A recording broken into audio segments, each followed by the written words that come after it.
Hey guys, hope you've had a great holiday with family and friends. Not over yet. Still got New Year's coming up here in a couple days, so that'll be good. I still got the decorations up because it's still Christmas to me until January. So I've been thinking a lot lately about New Year's resolutions and things like that, and really about how we spend our free time and we budget it, and how we do that affects our ability to actually unwind. Specifically, how we budget our time when it comes to consuming entertainment. You might start watching a movie, like 20 minutes in, decide this is garbage, it's not for me, or watch 6 episodes of a TV show and realize, you know what, I'm not watching this anymore, I don't care what even happens. Or maybe you spend like 10 years watching procedural after procedural about various aspects of public safety of the city of Chicago on NBC every Wednesday. And over time, you slowly question your taste in entertainment. Has this ever happened to you? The final season of House of Cards, didn't even try. Season 2 of Tiger King, also did not even try. Didn't even click on it. Mind you, this was the show that was completely unavoidable for months after it came out,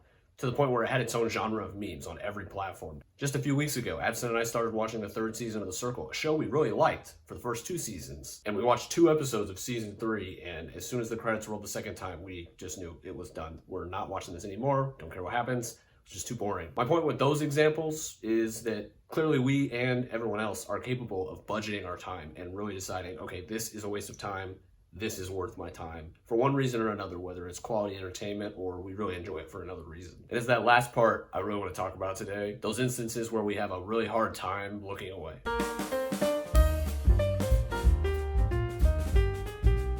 So in case you don't know a lot about these shows, they're collectively referred to as One Chicago, but they're on NBC, they're procedural style, and they're respectively about a hospital in Chicago, the Chicago Fire Department, and the Chicago Police Department. And they all kind of feel similar because they're produced by Dick Wolf of Law & Order. First one to come out was Chicago Fire, and that was in 2012, so this has been going on for a really long time, almost a decade. Something that's always interested me is how they seem to be able to hook groups of people, like families or friends, to watch all these shows, even though they're all completely different. It's almost like they're written at the same time with the goal of collectively getting a family to sit down and watch them. And each individual family member only really cares about one of the shows, but because it's a family event, they watch all 3 and they create more collective advertising watch time for NBC to sell. I'm telling you, these shows have everything. Chicago Med is serving big heaps of compassion and emotion and empathy and what have you, and it's definitely by far the closest one of the 3 to being a soap opera. Chicago Fire is serving up action, danger, suspense, explosions, and Chicago PD is coming in at the end of the night to appeal to that subconscious desire to see people get punched in the face, tackled, and to have bad guys get justice served to them. As a side note, there was for a time a show called Chicago Justice, but we don't talk about that one. It only lasted 1 season, and I think it was because they realized it was just showing the boring parts of Chicago PD that normally are off camera in a courtroom or something.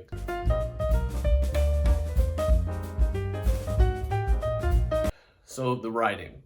The writing on these shows is not good, and this is mostly what I have to talk about, honestly. It's just not good. The ideas and plot lines themselves are not bad, but the dialogue and the way it's directed and cut and edited and all these things come together and just make it feel super jarring to watch. One thing that always jumps out, to me at least, is the mansplaining in all of the shows and the scripts while you're watching them. In case you don't know, mansplaining is when whether they like repeat a point over and over in different ways really close together just to make sure that you understand what's happening and you can follow along. Or in med, when they're explaining medical concepts that are really complex, it can still feel really gratuitous and just hit the nail over the head to the point where you're like, okay, I'm not stupid, you can move on. Like I said, the writing on these is not great across the board. You know, it has its moments where it's good, it's fine, but for the most part, you kind of wonder if they're even trying. I'll give you one example. Spoiler alert for Chicago Med season 7, I guess, if you really care. The context is that in season 6, one of the main doctors, Will, lost his job because he was doing a clinical trial for some heart medication,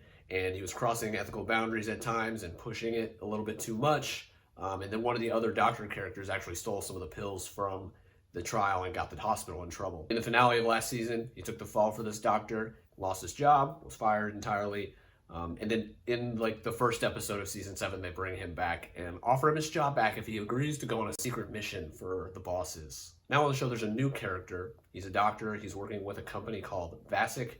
They're pushing a new product called the Vascom. I really don't understand what it does, but basically it has something to do with the heart. And they think that he's getting kickbacks pushing this product inside the hospital for usage. They're not really clear about why they suspect this of this guy. It kind of, again, is one of those plot lines that's kind of shoehorned in just to have it there. But the things that they say about this guy really aren't that different from what the main character was doing all last season with the pills. Anyway, like I said at the beginning of the season, they hire Will, the main doctor, back, and they clear his name from the pill stealing incident, and everything's good, except they need him to spy on this guy and try to get a confession out of him, essentially. Anyway, the doctor ends up in the hospital himself, and he spills the beans to Will about how he's going to go on a vacation to Montenegro with his wife, and then come back and open up a fancy rich people practice in Montana. And I don't know why I found this so funny, but I just really found it hilarious that it's almost like they opened up a world atlas, found the index of the list of places on Earth, and just went to a random spot and found MONT and just picked the 2 locations that were there, Montenegro, Montana. That's it. They just stopped there. Earlier in that same episode, they repeatedly disturb this wife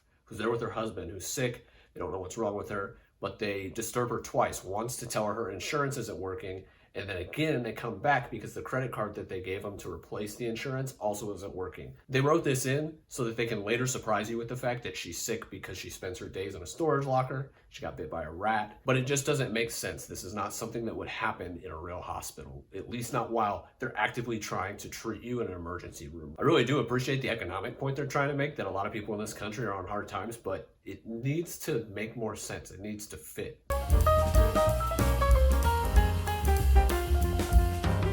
The next thing I want to complain about on these shows is the production quality. The production quality between these 3 shows is so disparate that it is, again, like everything else, jarring to watch, especially since you watch these 3 shows back to back on Wednesday. Med is constantly filmed in front of these bad green screens, like really close to them, so that it's obvious what's happening, and it's unclear why. Chicago Fire and Chicago PD have lots of scenes that are really well done and look expensive to shoot and set up and all that. Med is always just looking cheap. Look at these 2 shots of these characters having heart-to-hearts on this balcony. This is where you always notice it on Med, is they're always out on a balcony like this.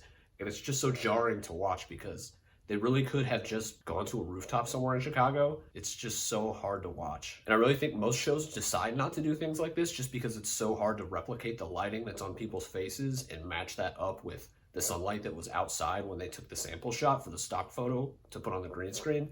It just never looks right. Now contrast that with this elaborate chase scene from Chicago PD that they clearly spent a lot of time and money on.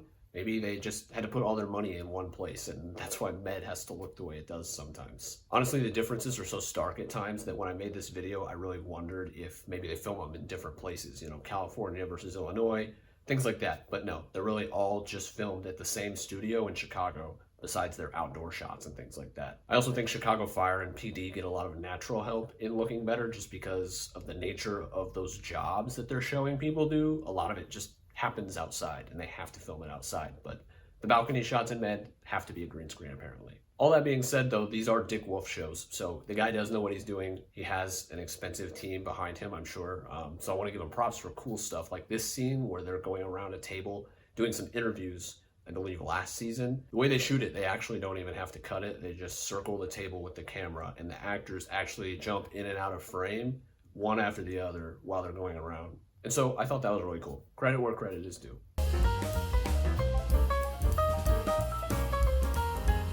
A couple more miscellaneous complaints about these shows. All 3 of them are geographically nonsensical. Honestly, this bit may have belonged back in the writing section because making things make sense and logic and things like that matters in the writing, but they completely disregard how huge Chicago is. Perfect example is just Chicago Fire. They're one firehouse in one part of the city, and they'll respond to a call in Gold Coast or Lakeview, and then the next episode they'll be responding to calls on the south side for whatever reason. Chicago PD has the same issue. They're picking up cases anywhere within all 234 square miles of Chicago. Something else that always rubs me the wrong way is they try to tackle social issues, which is great, but the way they do it, they always try to toe the line of not offending anybody because, again, they're trying to get millions of people to watch this show as a family. Everybody has different opinions, of course, so they don't want to offend anybody, seemingly. But by doing that, they're saying so surface level on the debate that it doesn't really help anyone.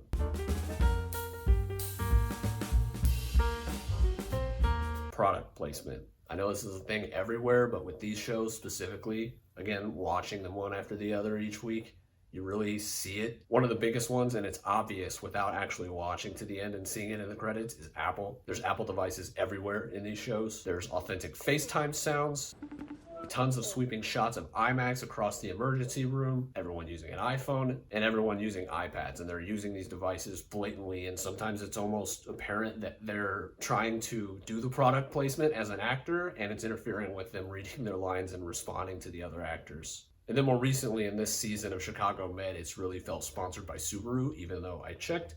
None of the episodes have a tagline at the end for being sponsored by Subaru. In one episode of Med this year, one of the doctors gets out of her Subaru, stays right in front of it with the Subaru in frame for like way too long. It just feels completely unnatural. And then in episode 6, they show you this. And from like the sound of the Boxer engine that's pretty unique to Subarus to the zoomed in shots of every angle of this car, like they really want you to see this. So even a bad show can be redeemable. It's not to say everything you watch has to be high art. If you enjoy watching something that's maybe bad on paper, but it makes you feel joy or suspense, if you enjoy it, it's not worthless. Last summer we started watching 90 Day Fiancé, and it's not high entertainment, it's not good, but a year later we've seen basically every episode that universe has to offer. Even if a show like 90 Day Fiancé or Chicago Med is bad, we can still have a good time watching it together. We can make fun of it together, or if it actually has some good writing or something emotional happen, like it was worth watching in those cases. So I'm really trying to balance throwing things out and enjoying things that aren't always really, really good. That said though, New Year's resolution time, I'm going to really try to make a concerted effort to defend my free time and be more judicious with my free time when it comes to watching TV and movies. It's really important to unwind and do things you enjoy after work and outside of the workplace. And so if you're spending time mindlessly doing or watching things that you don't really care about, you just are doing them out of habit or whatever, it's not really free time well spent. A lot of times I find myself worrying ahead of time on how I'm going to spend my free time each day or week, and it's really not healthy. Unwinding outside of work should really be about fully relaxing, just chilling out, or doing specific things that I know I want to spend time on instead of aimlessly thinking of what I can watch and shut my mind off. Sometimes that's what you need, but other times it's better to try to hone in on things that you actually want to spend your free time doing. I've already been able to do some of this trimming when it comes to TV shows over the last year, and it actually has helped a lot. I've noticed more free time for hobbies and reading and things like that I had less time for before because I had so many shows that I felt like I had to keep up with. All right, that's all I have to say. I hope you guys enjoyed this video. I'd love to hear your thoughts in the comments below. If this is something you think about, what you think about it. Make sure to like and subscribe if you haven't already. Really appreciate it. And I'll see you guys next time.